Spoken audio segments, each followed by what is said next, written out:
A young woman was walking home alone late at night when a stranger sprayed an unknown liquid on her. When she woke up again, she was completely blind. The doctor told her the chemical had caused permanent, irreversible damage. Police made no progress investigating the attack. Her younger brother, who lived abroad, hired a caregiver for her. She was brought to an apartment fully furnished with everything she needed, where the caregiver taught her Braille and how to use dictation software. One day, the caregiver brought her a small bird. When Ellen asked what color it was, he answered light blue, hinting that everything around her existed only through his descriptions. Her understanding of the world depended entirely on what he told her. Bit by bit, Ellen began to notice strange things. The apartment had two windows not far apart. One blasted with loud wind and noise, while the other was quiet as a wall. Despite being located in a busy part of the city, the apartment TV never had a signal. And every day at exactly 11 a.m., an alarm blared near the window like a scheduled alert. One night, she heard a woman crying through the ventilation system, which connected to the apartment next door.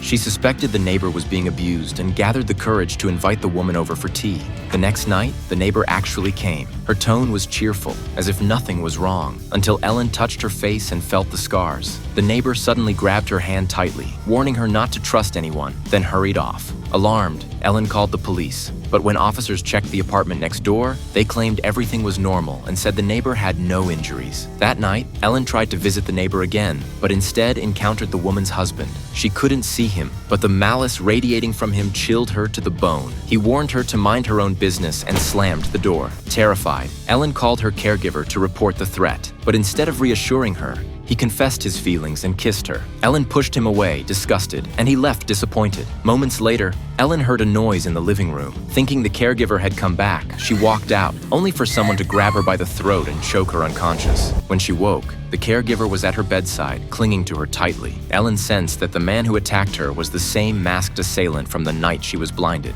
Police reviewed all surrounding surveillance footage, but found no intruder at all. With fear consuming her and no one believing her, Ellen fell into deep self-doubt. Eventually, she stepped onto the balcony, climbed over the railing, and jumped.